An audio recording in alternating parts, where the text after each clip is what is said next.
Hi, friends. Welcome back to another episode of Real Housewives of Moto. This is episode 35. 35 of these things, which I had to look up who number 35 is because it was a new number this year, and it is Drew Adams. So we'll dedicate this episode to the Chattanooga boy with arguably one of the best accents in motocross. I would give the first best accent to Nate Dresch. But 35 episodes. Katie, how are you doing, my friend? Pretty good. You had a pretty good weekend. Looking at your picks from last weekend, you nailed it. So you're, Oh my gosh. Yeah. Katie picked them. I picked them. I think that was the first time I was ever right. I was totally off with Levi and Chase because I was trying to give Cowie some redemption, but you picked him with Deegs and Eli. That's who I was going to pick for A2, Levi and Chase. I might double down on it because I just think that like it can't get any worse than it did this weekend, at least with Chase and the gate hitting, and and Levi going down in the same kind of weird way off the start. Like, I don't know. So it's a strange deal, but here we are, 2 weeks in a row with an Eli win. Katie is beside herself. Yeah, I am speechless. Like, who saw this coming for Literally reals? nobody. No one. Not one media person. Mm-mm. You know, Australia was a disaster. It actually, I think that happened for them, not to them, you know, in the grand scheme of things. Because he could still be on Scoop tire if Australia never happened, right? Yeah. Did you hear him say after A1 that he was like, I think the Scoop would have been okay? And I'm like, Elijah, no, get off the Scoop. Give it up. It's like a drug addict. He has like a toxic relationship with the Scoop tire. Really? He's like, I could do it. I could do it. Like, no, I mean, I think the Scoop will come back in the outdoors, but somebody has convinced him otherwise, so we'll let it fly. Yeah. We have to keep this going. Yeah. I mean, I'm so here for it. Katie and I were texting about like if this goes to the end and it's a Kenny versus Eli, like what are we gonna do? Like I'm the biggest Kenny fan. Katie is the biggest Eli fan. Honestly, I'm totally fine with it going down to the wire. But if it came down to it, like we'd be in trouble. I saw your tweet to Mathis where Mathis said yellow magic and you said orange magic. Yeah. And I was like, that's our relationship right here, Katie. Because if it comes down to it, I'm gonna have to pick Ken. And it's gonna hurt our friendship, but I'm gonna have to go yellow. Oh, it wouldn't. I mean, obviously I'd be for Eli, but I would also be happy for Ken. I think they're both good redemption stories. Ken being with his arm and, you know, not being a title contender. And then for Eli, just getting that title back from when he was robbed with the Achilles. I think they're both great stories and they would both deserve it. But at the same time, I don't want to jinx anything. It's round 2. It's a long series. I cannot get my hopes up. I cannot. I stress myself out all week with this. I can't. We got to take it race by race and just hope. At the end. Yeah. Just hope. I mean, I should have more fear about making it to the end being a Kenny fan because it has not historically been his strengths. But I mean, looking at the vintage boys, they look incredible. Also had somebody that was like, stop calling them the vintage boys. I'm like, that was Kenny. Like that was Kenny's wording. I'm like, oh, hello, Cody. Cody's making it. Yeah, he's crying. So oh, poor bub. Hey, we're making it work today. We're both home. It's MLK Day. My kids are feral. They're probably running, you know, whatever. I'm gonna keep using vintage boys because those were Ken's words. So I'm gonna use them. And so that person can chill. It wasn't an attack. Clearly, if you listen to me for like 5 seconds, you know that we're like the Eli Kenny Glazers. So yeah. But it was a good weekend. I'm excited. I'm excited for a number of things. I'm excited that there's so much chaos in the 450s. Like looking at Cooper Webb. I mean, he's buried. I think he's 21 points back. Chase is doing Chase things like switching out forks with PC and going on a love train with Levi about all the wonderful 250 stuff they have available to them. That's weird. So we've got some great storylines. So it was a good night of racing. We got to jump into 250s because what everybody wants to talk about is the Deegan Anstie. I was going to say takeout, but we'll say pass. We'll say that the Deegan Anstie pass. So Katie, what were your initial thoughts when you saw that? I mean, I'm not surprised. I didn't think it was too dirty, but he definitely meant to ruffle the feathers a bit. Yeah. Like, he didn't go in and T-bone him. He didn't look back, which made me think he didn't wanna take Anstie down, because usually Mhm. they look back or, like, you can really tell. It was borderline, like, it was borderline, like, could've avoided that Yeah, completely, I like, think so too. he was gonna get Anstie, like, he was by far the best. He was faster than him, so I don't think he had to do it right there in the way he did, but I don't think I feel like we've seen a lot worse. Yeah. I've watched I've watched this from, like, every angle because so many people were like, "Well, Anstie should have gone high. He should have ridden the top of Yeah. the berm, whatever."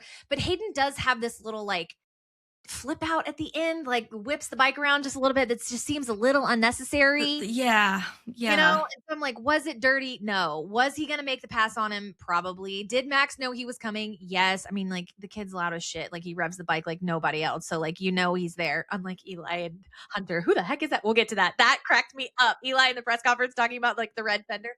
We'll get Oh there. gosh, yeah. God, that was so freaking funny. Um, but I just think for a number of things, like, you're on the same team. What is Bobby Reagan thinking, first of all? Like, where he's I like, was thinking that this morning. I was like, "What did he say?"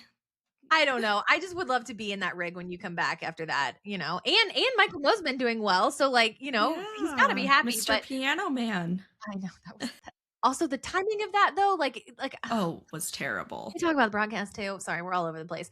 But yeah, I'm sure that Bobby would much prefer to have Hayden go 1 and then Max go 2 and then Michael go 3. That would be awesome. 1, 2, 3 for star. That would be incredible. Mhm.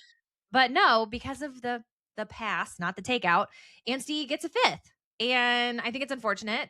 I love Max Anstie. We said this last time on the pod. I actually got a follow from his wife Millie, who is, oh my gosh, she's so cute. I love her. Cool. So she liked the reel, which I was like, thank God, because that was me being like, I love Max's podium interviews. Like, no shade. Like, I was comparing him to Marvin's interviews that I love. I love listening to them ramble on because I'm like, they're verbal processors. So you're getting like live time feedback of like where Yeah, they stand. yeah.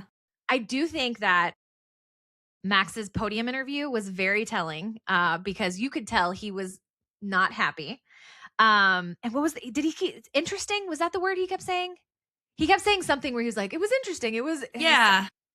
something. But I love what Lewis Phillips said. He was like, when a Brit is pissed because they get very like proper, like it was like, oh, it was interesting. And I was like, yeah, he was definitely not happy. So I can imagine the star rig is a little tense now.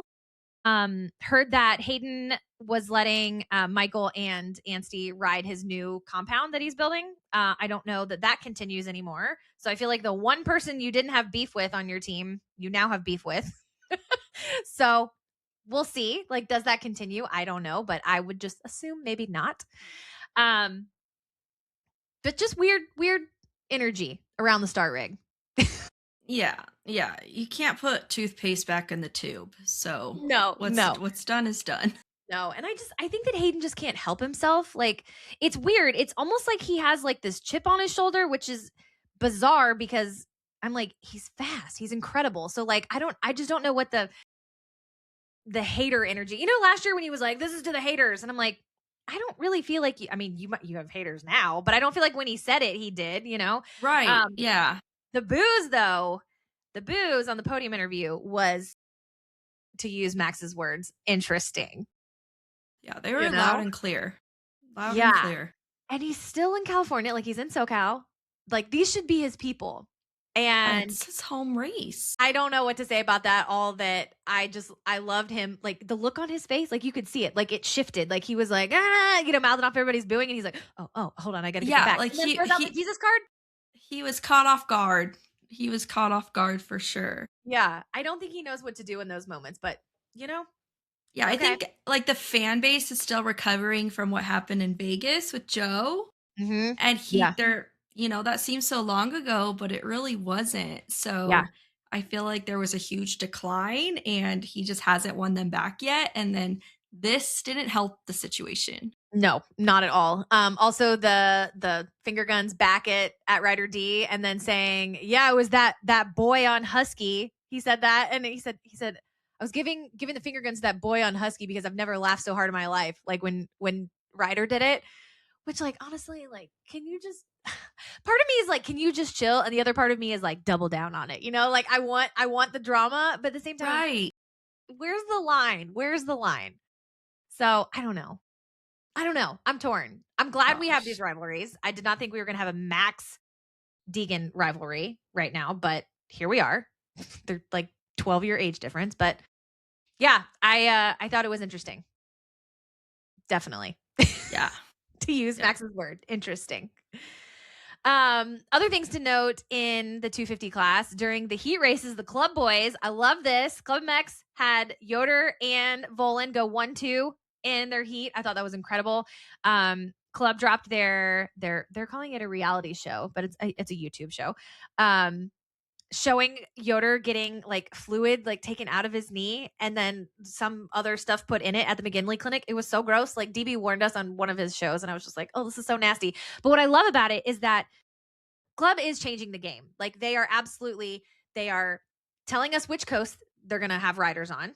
They are telling us when their rider is hurt, which they're supposed to be doing anyway because we have betting. But they're doing it different. And I applaud that. Honestly, I think it's what we need in the sport. So They're trying different things to see what works. I am just waiting for Yoder to have the blippy gear drop though. seriously, what a missed opportunity. Gosh, that was the best ever. We did a show with Yoder like before the season, like a sit down with him, and I was like, "Come on, dude! Like you didn't bring up Blippi. Like that's what we all want to know."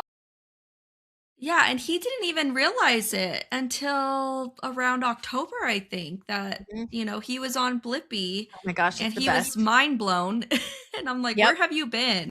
Oh my gosh, that's so funny. Hold on one second. I have a tiny human at the front door. I knew this was. I'm excited for Club.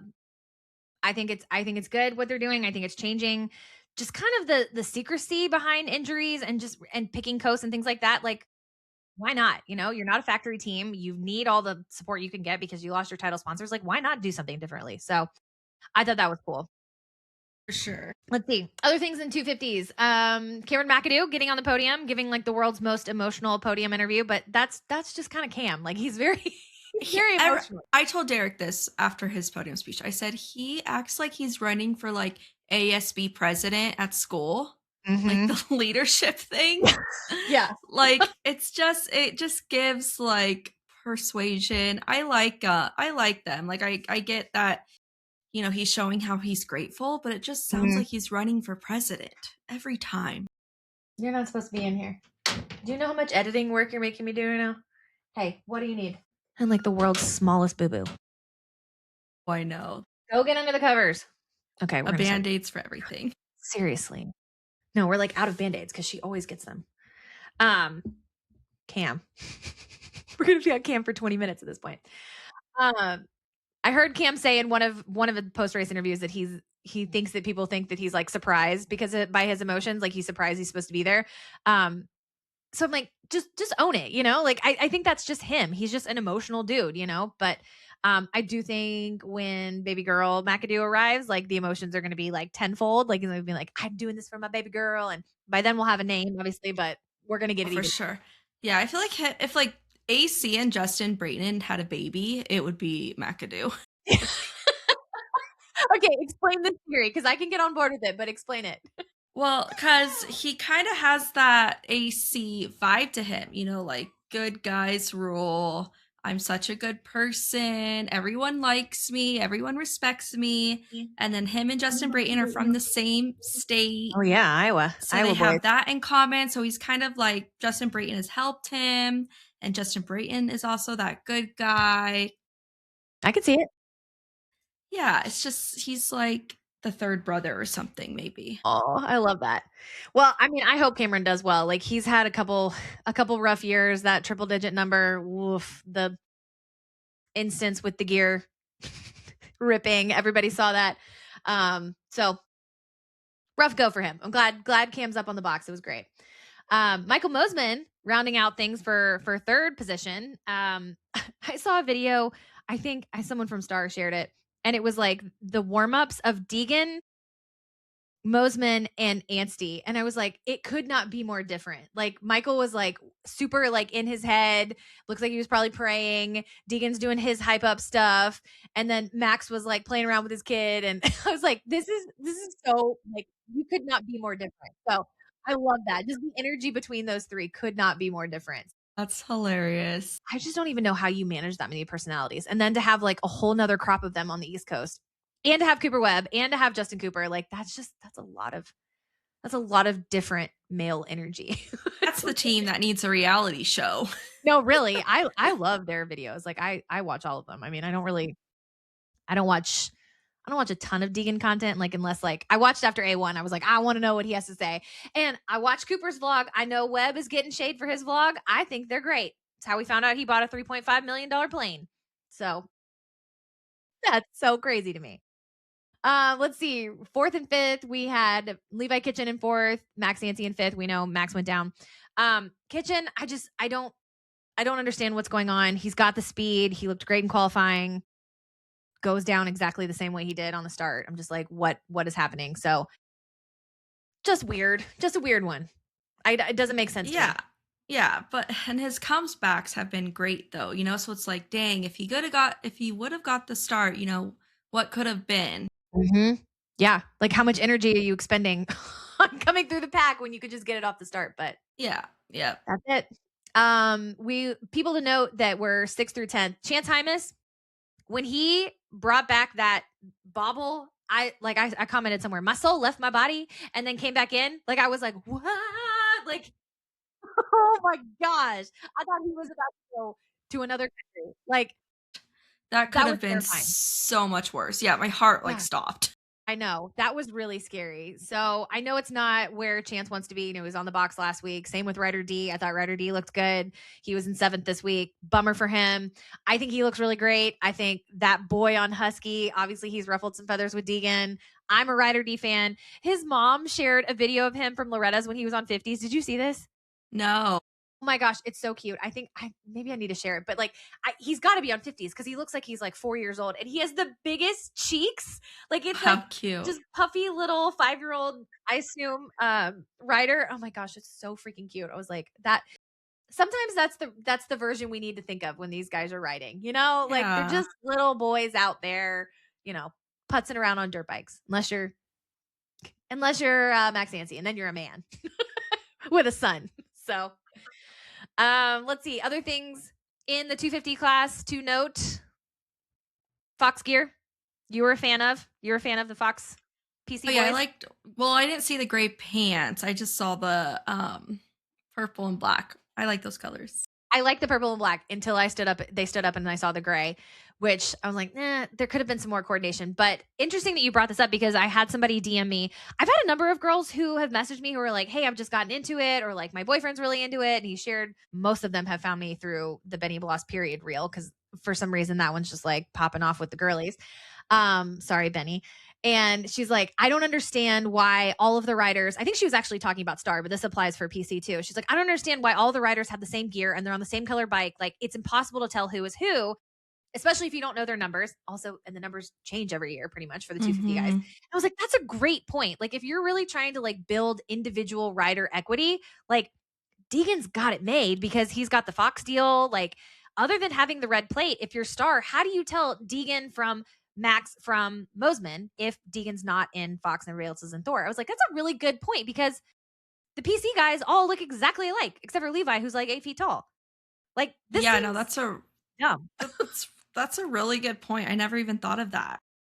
Yeah, me neither. I mean, we just think like, oh, they're 250s. Like most of them have a team deal for gear or whatever. But I was like, that's a really good point. Also had a Romy who has followed me for a while, but was just very, very nice and was given to me by a boyfriend or something like that.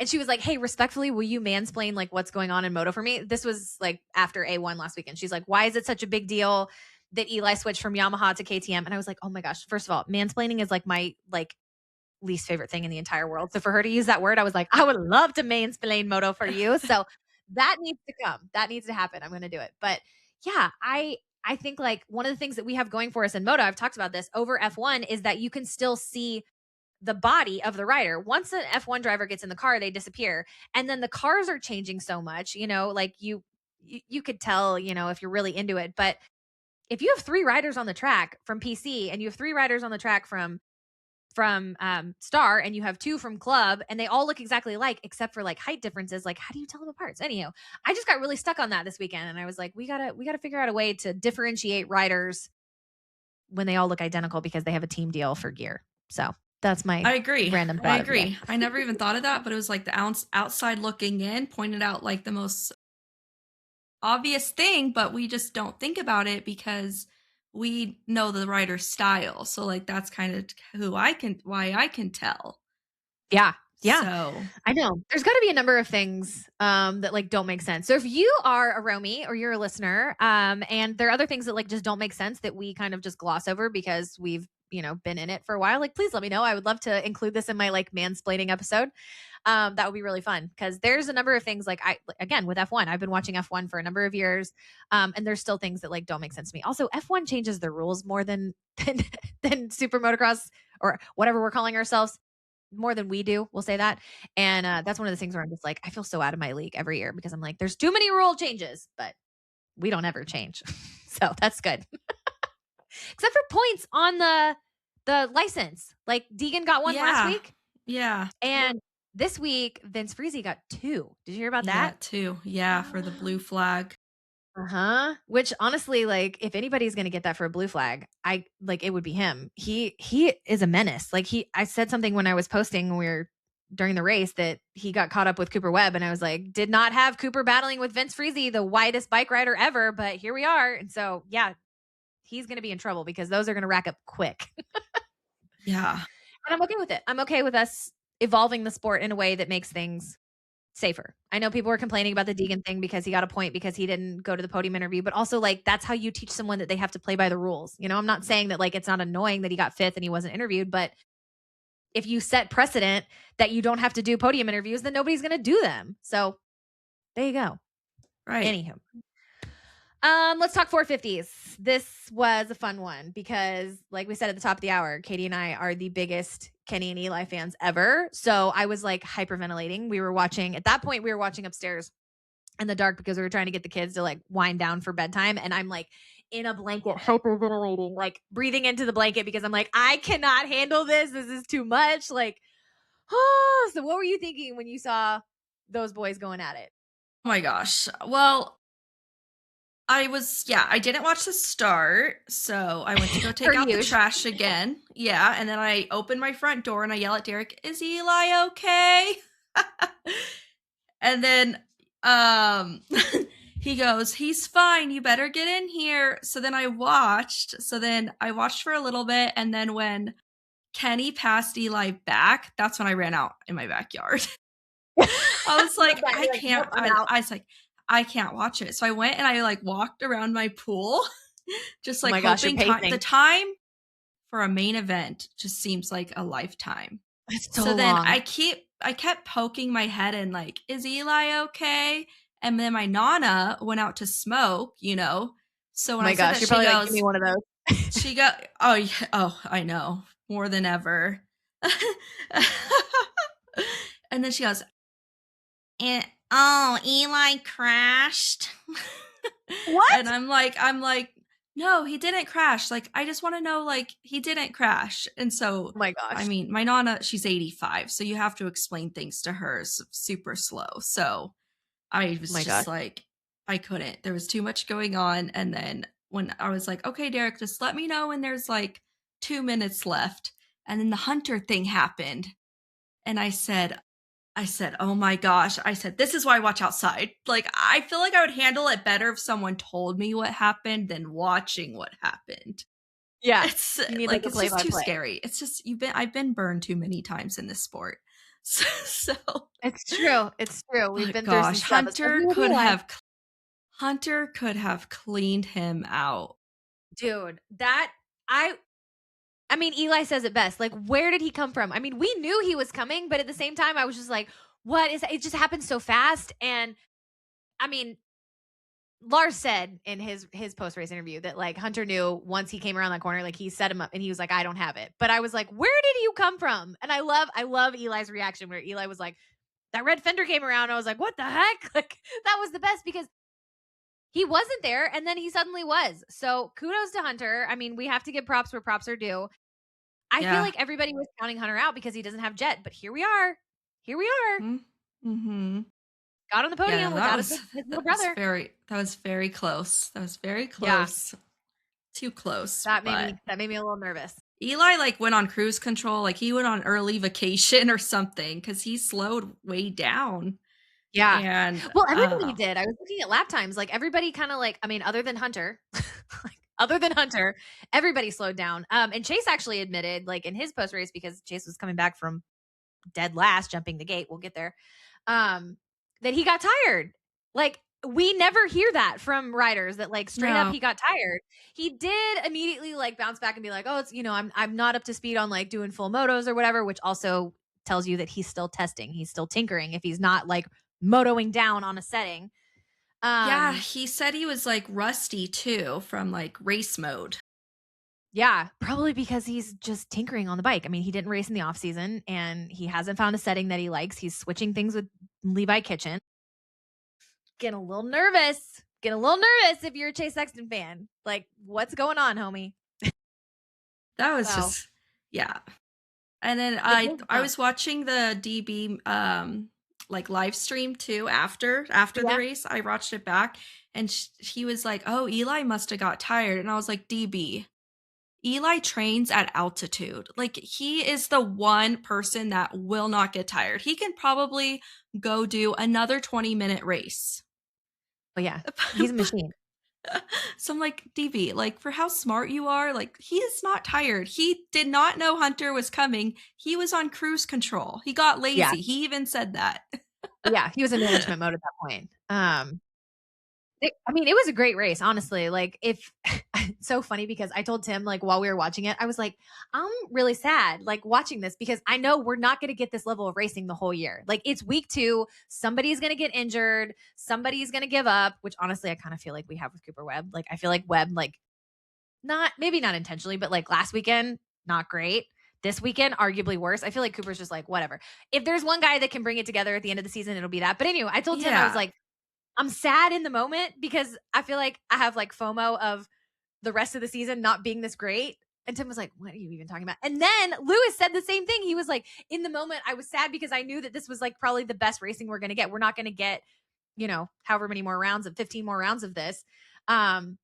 And I'm like, okay, somebody gets it. They're like, you can't even enjoy the moment because you know that it's fleeting. So that was very Right. affirming. No, Big Lou. yeah, that explains my feelings perfectly because that's how I feel. And I'm just hoping on everything it's not Eli. No, seriously. I He just looks want more smooth on the KTM though. Like he doesn't make me feel like he's gonna crash every second. yeah. He kind of just seems more like at peace. I don't know how to explain it. He doesn't make me I'm nervous to watch just Yeah. because stupid stuff happens, but it's not every second I'm not like like Yeah. just waiting for it. Yeah, you know what's so funny? I So, was thinking about this. Like when he moved from Cowie to Yamaha, I feel like we were nervous about that because it was just such a change. But then looking back on it, like he looked better on Yamaha and now he looks better on KTM. So it's like we thought we were nervous with the Cowie, but it's like he looks yeah. great now. So who knows? And we get Jade Dungy content. Like I love Oh, the Jade meta content. I'm like, I'm yeah. for it. The duo, the sport never knew we needed. No, really. Like that's insane to me. So just And who I would was have thought? talking to Derek last night and I said, "Do you think Jade is going to like when he looks back when Jade retires, like who's going to be like the one rider that he was like, wow, like that was the best. That was the best rider I had." I'm like, cuz him and Chase seemed pretty close and had a good relationship and for a long time and Mhm. Eli we might get a year or two out of him. So, Yeah. I hope it's Eli. I love that like Jade looks back on it and it was like, yeah, it was my years with Tomac, with the best. So I think that's cool. Did you hear Jade's interview with Swap Moto about Australia? Did you listen to that? Australia? No. This was like last week. And Jade talks about, he said that press girl, which he means Kristen Beat. So he's talking about Kristen going on Yeah. Swap. I remember the Kristen Beat thing. Yeah. So Jade talks about it. It's so funny to me because he couldn't think of who she was. So he calls her that press girl. But he was like, I feel like that one interview with that press girl, like set everybody on like the Eli panic train because, she came out and said the honeymoon phase is over. Those were her exact words. I was like, so Jade and Eli are watching that. But he said that, like, everybody was hot as balls in Australia and they came over and, like, obviously, like, things weren't clicking in Australia because the scoop. But it's so funny to hear the way that Kristen talks about it, that she walked over and, like, John, I think she says that John looked up and was like, no interviews. And Eli didn't say anything. And Jade was just like, yeah, we were team debriefing and it was hot as heck and da da da da. And so I'm like, interesting, different versions of the same story, you Yeah, know? I feel like with the media, you have to take everything with a grain of salt. Yeah. Oh, absolutely. Yep. And like, we're not unbiased, like we know who has different favorites and things like that. So that's one of the nice things here, is that like we don't have media credentials, and like I don't have to say nice things about every writer, and I don't have to have an opinion, and I don't have, oh my gosh, you want to talk about the broadcast. I really try not to shit on the broadcast, because DB was on the broadcast for so long, and I know like how important that was to him and how much he worked at his craft. And I know the drama with RC, but like there was multiple times where I just was like, what are we doing? Like Ricky sounded so lost, and like he would, what word did he say? Chilledest? He said some word that I posted in my Instagram stories where I was like, that's not a word. Like multiple times Ricky was using words that weren't words. And then DB actually talked about it where he would say, oh, well, that's, no, it wasn't interesting because that's Max's word, but he was like, he wouldn't take a stand on something. And I was like, can you just have an opinion? Like, just be like, oh, that's interesting, or that's, curious or something. But yeah, he said like that's questionable. Questionable, On Deegan's yeah. move on Anstie. He was like, he Yes. couldn't pick a side. He was like, that Yes. move is questionable. Ugh. And I'm like, just take a stance. Like, And he said literally, like it's your Jason job. Anderson's a gracious writer or something. Oh my gosh, don't even. I can't. Like, what? Like, do you have any knowledge of the sport? Like, any working history? Anyhow. So between that and then at the end, Lee being like, and I won't see you guys until Daytona, I was like, thank God. Like, I'm sorry. I've kept my mouth shut for a long time, but I'm gonna say it right now. Like, I can't stand Lee. I can't. Like, he is overly emotional in times where he doesn't need to be. And he, like, just listening to him, I don't know if it's the accent or just it's just mouth marbles. And it's not even like, I have lots of friends who love moto who are Australian. And I've said it before, I have to listen to them in single speed instead of double speed. I can understand them. Sometimes Lee gets on a roll and I'm like, I have no idea what you just said. So call me a dumb American. I don't know, but I'm glad we're getting a little bit of a break from Lee from now until Daytona. We get And Weege. Jason, right? I know, we get Weege. I love Weege. I love Weege. Too. Oh my gosh. He commented on my Kenny World Supercross reel where I kind of went at some media people, which was not him. And it broke my heart for me to think that he thought I was attacking him, because I'm like, Weege, you are a national treasure. That was not an attack on you. So very excited we get Weege in the booth. Weege is one of those people where like everyone likes, you have to try to not like him, so. Mm-hmm. Yeah, I'm like, nobody can say anything bad about Weege. Like he's a gem. You and I were talking before we recorded about his Gypsy episode that dropped yesterday. So we're making our way through it, but oh my gosh, like he's just, I feel like we're the girl version of Weege, but like way less important, where it's just like, you're just a fan of the sport. I will never be on that level. Also, I'm not going to local tracks and flagging for just the love of the sport. I won't do that. I love that story. The whole story about the magazines and that's so all cool. of that was just like, he didn't even have a legit conversation about moto until his 20s with someone. That's so cool. I love it. I love it. Which I will have to say, Weege is the one that says he doesn't think we can grow the sport without putting more people on motorcycles. And I'm like, Weege, now that like the world knows that your story is like, you just love the sport, like it shows you can fall in love with the sport and not be a top rider or not ride at all. So right. I did have to throw that out, that I'm like, okay, Weege, there's two sides of this story, So big fan of Weege. I don't know how we got there, but anyhow, love the Gypsy episode. Jace talks about 100 hours with Joe Shimoda, which you are going to see at the premiere next week. Yeah, I will be there at Laguna Beach for the screening. They're doing like a one-time screening of 100 hours with Joe Shimoda, and they're going to do a Q&A with Joe Shimoda. It was for the VIP. We didn't do that, obviously. It was $400, but you get a set of Fox gear with it. Oh, okay. Meet and greet with Joe. Okay. Now I'm in for the Fox gear. Do you get to pick which? Is it one of the limited editions? That's what I don't know. I don't know. Because they've got some really good gear lately. I'm like, hold on. Like Kenny's gear. Kenny is black on black this weekend. Oh, I loved it. I love the black on black. That looks good too. Gosh, it was yes. So I can see that. And Fox is not really expensive. So honestly, like get to meet Joe and you get gear. Like I could be down for that. Yeah, I can't fly out this weekend, or I would. And all these fun things always come up, and Derek and I, we always have plans. Something's already going on. And this coming week, I'm like, we have nothing happening. Heck yeah. Laguna Beach is about an hour and 45 from us. Mm-hmm. So not too bad. Not too bad. But you're going to stay and go to the race? I told... I'm such a bad influence. I'm like, spend all your money on moto. That's what I told Derek. I said parking at Anaheim is about the cost of one ticket to go to the Joe Shimoda thing, which is crazy. Dang. I saw a picture from San Diego that there was $85 parking at San Diego. I'm like, that's a soccer stadium. Like, what? That's dumb. Anyhow, I was poo-pooing on Snapdragon just because I think that the soccer stadiums don't look as impressive on TV, which we're going to get those at SMX. But I had a number of roomies that were there that were like, no, this is great. Like it's smaller and I feel like it's more manageable to like walk around and everything's really clean. And then to hear that like it was one of the loudest crowds that like the media had ever heard, I was like, okay, I got to eat my words on Snapdragon. Like people loved it. So that's fine by me. I'm more than okay by saying I was wrong. So, other thoughts on the Gypsy episode. We're kind of ADD here.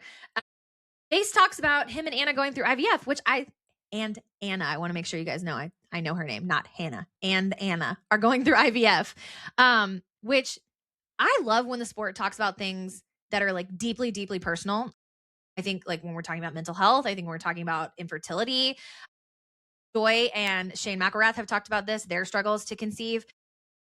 My husband and I went through years and years of infertility. So hearing Jace talk about that and then their visa issues and then Anna getting stuck basically outside of the country, which, you know, you kind of got to be together to conceive a child. You don't have to, there are ways, but anyhow, God, that just like, I feel for them for one thing, but I love when someone uses their platform to talk about things like that. So I will give credit where credit's due. I thought that was really cool for Jace to talk about that. I know it was like in the larger context of like his visa saga, which sounds like a shit show. But I thought that was really cool. So definitely. Yeah. And we wish all the magic baby sprinkle energy on all of the families in the sport that are trying to grow their families. Cause I mean, I've said it a million times. Moto and its dad era is the best. So, let's see other people in the 450 that we want to talk about. While we're on the Chase thing, we got to talk about Chase hitting the gate. We got to talk about Chase hitting, Mitchell Harrison in qualifying. Yeah. What the heck was that? Not great. Also, I have heard from a number of people who have connections to Cowie that his dad is Papa Kier Sexton is very, very phone call happy, we shall say. And that is giving lots of phone calls around the Cowie camp trying to get what he and Chase want. So what are we thinking if we're Chase? Like Chase said in a number of his interviews that he was like, sometimes I can't believe myself like jumping the gate. This has happened at least once a year. Like it happened in Detroit one year. It happened in an outdoor. So like, this is a thing now. Like, I don't think that Jorge did it on purpose. Honestly, I don't. But I do know that someone, probably Webb, did it previously to him. Just like, I can only assume if it's Webb, did it on purpose. I could see Webb doing it on purpose. Yeah, exactly. Yeah. So like, people are going to start weaponizing this against you. Like what can Chase do to combat this? Other than like, yeah, paying for like a mental coach. But like, he's got all the tools. What can he do? I think Chase is our new mystery airhead. Yeah. I agree. I don't understand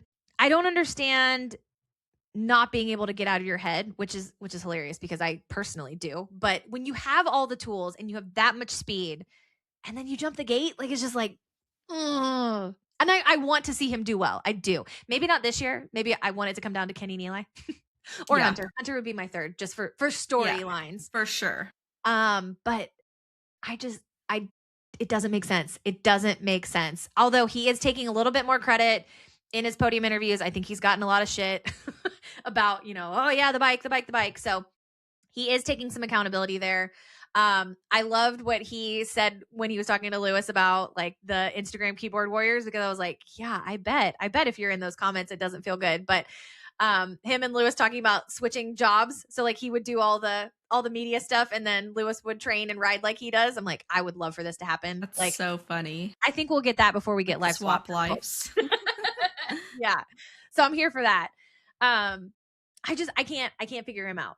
So Yeah, here we are. and he might come and win this weekend. So that's what it is with Chase, is he has this mess of a lead up, and then he's the fastest.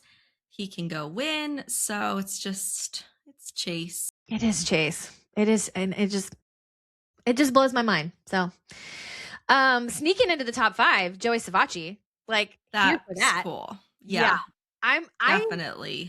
that is the weirdest career to me, because he's a 250 champion and then gets the 1-year deal at Cowie, and then things don't go well, and Adam's coming up, and so Joey is like naturally really gifted, but just hasn't played out in a way that he would like. So I'm very much here for Joey doing well. I think that's cool. Mhm. He said that he gets migraines. I thought this, again, I love the transparency. I'm like, tell us these things. He gets really bad migraines. He's gotten them for about a decade. My husband has very similar ones where like it gets worse to the point where like you have to go to bed, or like you end up throwing up. And so like that's happened to him before with vomiting, you get dehydration, whatever. And so he said he felt one coming on at Anaheim. And so he went and got Botox, which is a cure. I shouldn't say cure, but maybe a Band-Aid for helping with migraines, which is interesting because his wife, if you follow her, Megan, on Instagram, she's the haute injector. She has like an injection studio, Botox and lip filler and all that stuff. So I was like, oh, interesting. Like, how convenient that you could just like go to your living room and be like, babe, hit me up. I love that. So I was like, Botox has, lots of uses. And he has that at his disposal. Speaking of injections, RJ, Ashley Hampshire, RJ's wife, posted a video of RJ talking about women in SoCal and their big like duck lips. Where is this? Is this a video online? It was on stories, so I'm sure it's like it's already Oh, expired. Part of me just wants to record all the stories that get posted, but I'm like, they posted them on stories for a reason. They didn't post them in their reels. But it was so funny listening to RJ. Like, Ashley was filming him like secretly, and he's just like, I don't know, all these women with just duck lips or whatever. And I messaged her and I was like, oh, I love this. And she said something like, she was like, I'm gonna get a lot of heat for this. I'm like, yeah, I think we got some duck lips in the industry. Like, we have some women who are fans of the overly plumped lips. I'm all here for getting what you want cosmetically, like do it, but there's a threshold. There is a line.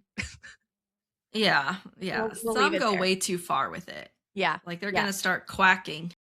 Yeah. And I'm like, I feel like when you see those overly done ones, like when they have to like wrap their lips around a straw, and it's like, I'm like, you look ridiculous. So, do you, baby girl, but like there's a point. That was for free. I don't know how we got there. Goodness gracious. Other things that I loved in the 450, I put on here the Kevin Moran's race team, which is Kevin and Grant Harlan. They both qualified out of the LCQ. It was awesome. They were right next to each other. So super excited for that. I love Rachel, Kevin's girlfriend, and Mina. We love Grant's girlfriend. Margot, Tiny Human, is a Grant Harlan fan because he's a redhead. So we were very excited about that. That was a big deal. Also really cool for like a privateer team and also the owner of the team is racing for both of them to get in. I thought that was really cool. So here we are. But the faster you get out of here, the faster I'll be done. Okay. Love you. All right. Let's see. What else should we talk about in 450s? We can talk about Malcolm Stewart. Malcolm Stewart is a freaking beast. That was... I can't even imagine. Like, people are like, oh, well, it's just a rotator cuff, or it was just not a rotator, meniscus. Just, it's just dislocated, whatever. I'm like, yeah, but he got 10th. Like, that's crazy. Yeah. In that field. Beating out Jason Anderson, World Supercross champion. Also, there's a bug in here. Oh my gosh, I'm sorry. I have too many houseplants. I have a whole shelf of houseplants. And so then I get bugs in them. I'm like, oh my gosh, I'm so ADD. Beating out RJ, beating out Prado. Hello, bug. This is great radio.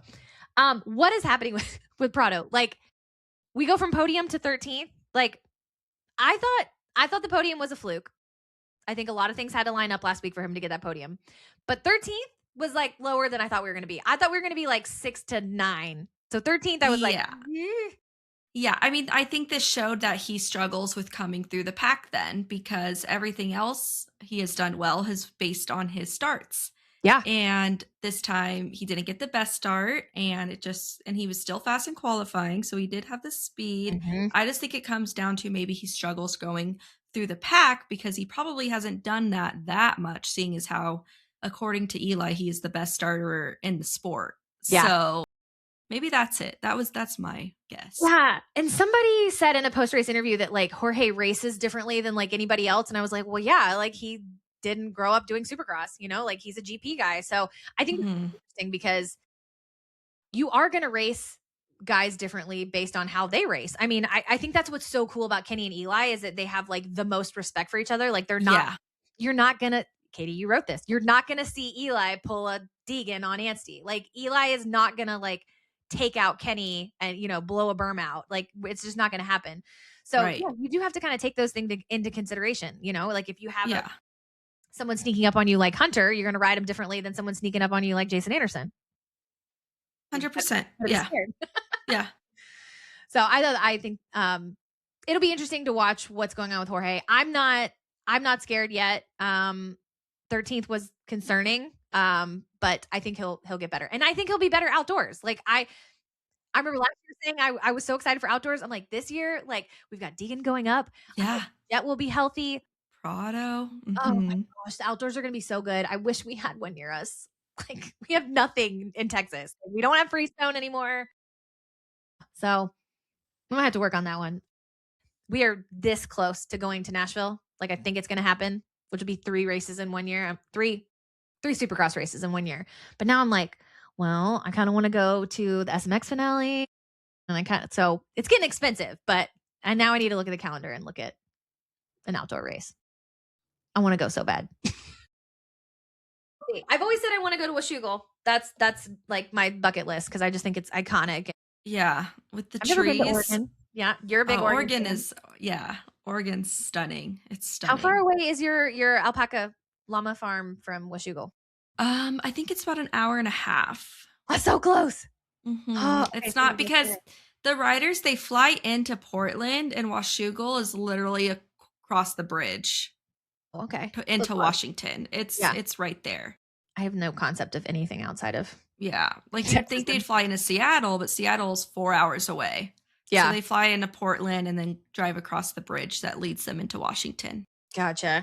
Yeah. I mean, when we were planning for Destinations last year, like you think about these like random ass locations that these riders have to get to, you know, like, and now I understand like really the importance of having like a motorhome because there's so much travel involved for outdoors, at least with like Supercross, like they're in major cities and things like that. It's not necessarily as hard to get around, but yeah, when you're trying to get to, what was the name of the city that, where is the destination? Crawfordsville. Yeah. Crawfordsville not one luxury hotel in sight. No, seriously. You know, if like I was staying where Honda was staying and it was like thoroughly mediocre, that, you know, that was the best of the best. So yeah. Oh my goodness. Let's see. So outside of the top 10 was Malcolm Stewart, 11th Jason Anderson, 12th RJ Hampshire, 13 Prado, 14 Justin Hill. Kudos Justin Hill, just always sneaking it in there. 15 Christian Craig. Christian was very transparent about when things started to go sideways last year with Star. Did you happen to hear any of that? This was spicy. Christian in World Supercross has been very transparent about how he was not happy with not getting to ride for Star. You know, Webb was injured. He didn't get the call to be a fill-in rider. But it was always weird because Christian was supposed to be Deegan's coach and then was paid by the 250 side. Christian basically said that after Hayden not winning Anaheim 1 last year, that he was like blamed for it. Like that's when it started, that he was like, Christian's the reason why Hayden didn't win. And so whether that's true or not, the fact that Christian's going on record saying that, I'm like, damn, like Christian is not happy about how things ended at Star. He needs a 4-hour Gypsy Tales episode. I would love that. And honestly, you know, like that's juicy. I'm that's juicy. It's very juicy. I would want Paige to go with him because I want Paige's version of it too, because I just think about her taking that Deegan did it. Dribbling. Oh yeah, now I get that. And it's like Deegan didn't even win A1 this year. So now what? Yep. What's the excuse for that? So they always have to point fingers at someone. I know. Overall, I loved it. Loved San Diego. I cannot believe that we're 2-0 with Eli this year and the drama that we've had in the 250 class. Like, it's such a good time to be a moto fan. Like, the content game has been upped. Everybody's got a vlog except Eli. Come on, Eli. Eli will be the last one. He'll never do it. I know, but he's the one that we need. I know. I would just love to know. I would love to like a sit down with like him and John and just like, how do you strategize? Like, what does that look like? That would be the best. I want to be in a team meeting or like a family meeting at dinner. Yeah. Like, let's chat, pull up a chair. Let's strategize. I'm so here for that. Let's see other things around the sport. Liam Lawson, F1 driver, was at San Diego. I got a number of pictures of him because people know I, like F1. He was in the HRC pits when I saw pictures of him, but he was out at one of the California tracks with Marvin Musquin. Him and Marvin posted pictures together, which I just thought was so cool. There's so many F1 guys like Daniel Ricciardo, like they love moto. And so for like those guys that like drive around on, freaking rocket ships and they think that moto is gnarly, like I just think that's so cool. So yeah, we can get more crossover there. Last year we had Lando Norris wearing the Deegan mugshot merch. So I'm here for it. We're getting some, we're getting some eyeballs on the sport. So that was really cool. Other things, the In Her Lane ladies, these are some sister friends who are doing female only content, which I freaking love. Monica and Hannah, shout out. They are doing like Wags Fit Check. Hello. And going through the pits and like talking to their rider wives and girlfriends of like what they're wearing. And I just thought it was so fun. And love that. It was the best. And I really like Ellie Reed's was my favorite because I love Ellie. And she was just like, I don't know. It was like, whatever was clean. And I just threw in my bag, Yeah. And I like Paige was like, Amazon, like so relatable. And then Paige turned it back on them. She was like, okay, now you guys got to tell me what you're wearing. I love that. But then you have like Reese, who was Ryder D's girlfriend, who was like wearing the big fur coat. And oh my gosh, I loved it. Yeah. And Mathilde Musquin, because Mathilde was always like the best dress in the pits. I remember one year, I think I've talked about it on the pod. She was wearing this like perfect KTM orange when Marvin was on. Well, he was always on KTM. Corduroy skirt and boots. And I was just like, gosh, she's so freaking chic. So I love it. I love it. Give me all the girly content. So shout out In Her Lane ladies. They've got all their content up on YouTube, which is so funny. At the beginning of it, I'm watching their YouTube intro and like Sloey walks by. So I'm like, look at all these content creators we have. Like, Sloey has been banned by, Feld or AMA or somebody. So I didn't want to like, bring too much attention to it. But Sloey was there and made the In Her Lane vlog, which was cool. That's funny. I have to go look back. I know his hair is a dead giveaway, the long curly hair out the back of it. So I love that. But any other things that stuck out from the weekend? I mean, we're living in Eli land. So Katie's happy. Yeah. I'm going to be happy all week. And then I'll start getting nervous probably around Wednesday. Mm-hmm. Yep. We get 2 days apiece and that's it. Yeah, basically. All right. So make your picks for Anaheim 2. What you doing? Same as last week? No, because I'd love for Eli to go 3, but is that even a thing? And then I would love it too. Probably Deegan and Chase. Okay, I'm going Deegs and Chase. I'm gonna go. I don't want to give it. I'm gonna go Levi. I'm gonna say Levi gets it together. So I'm gonna go Levi for 250s, and I'm gonna go Eli. Really? I love that. I love that. Just because I hope he does win 3. I just think it would be incredible. Like, when's the last time he's won 3 in a row? He won 1 last year and 1 the year before that? Yeah, and then the year in 23, he won the first 2. We'd have when to go he back almost won the championship with his that. Achilles. Can we look back this far? Hold on. We're in 2025, 2024. 2023. Okay, let's see. He went 1-1-1. Nope, that's when he did World Supercross. He did 1 at San Diego, 1 at Anaheim, Nations. Okay, he went 1-1-1 in outdoors. I don't see it indoors. Oh, here we go. 2022, Eli went 1 first in Seattle, first in Indy, first in Detroit, first in Daytona, first in Arlington. So he won a 5-run win in 2022. What? Yeah. That's gnarly. So that was, Seattle, Indy, Detroit, Daytona, Arlington in 2022. So he's done 5 in a row. Gosh. That seems like so long ago, 2022. That was only 4 seasons ago. Jeez, what a beast. What a beast. Goodness gracious. Well, next week, Anaheim 2, I will be potentially making an appearance on someone else's pod. So I'll tease that. I'm very excited about that. These are some people I like a lot. I think there's some creators in the sport and some podcasters and moto bros that are putting out very like mediocre content. And these are ones I'm very excited about. So I'm pumped about that. That's so also cool. Got a message back from a writer wag that I've been talking to for a while that is like, yep, I need to come on. I need to talk. We need to do the show. And so I'm excited about that. So we got a lot of irons in the fire that I'm pumped about. And then I will be at Houston in 2 weeks, which cannot come soon enough. I'm so stinking excited. So I'm very excited about taking my friend Kaylee. I'm excited about meeting our girl Afton in person and just ready to like be back at a race. You know, it's been like 4 months since Destinations. It's too long. Oh, gosh. Yeah. No, seriously. Goodness. And A2 it's not going to rain. Last year it rained. Eli had the red plate last year at A2. Yeah. And he did a bad start. He like wobbled and oh my that gosh. was all she wrote. That was. So the weather has been perfect here. It's no rain. Let's see. Hold on. What did he finish last year at A2? 7th.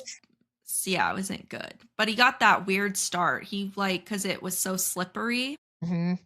And then Glendale and then Tampa. Oh, Tampa. Ugh. I'm so glad they're not going there this year. For Malcolm's sake, I'm bummed, but yeah. I know. No. I wonder Tampa why. killed everyone that night. No, Hunter, really.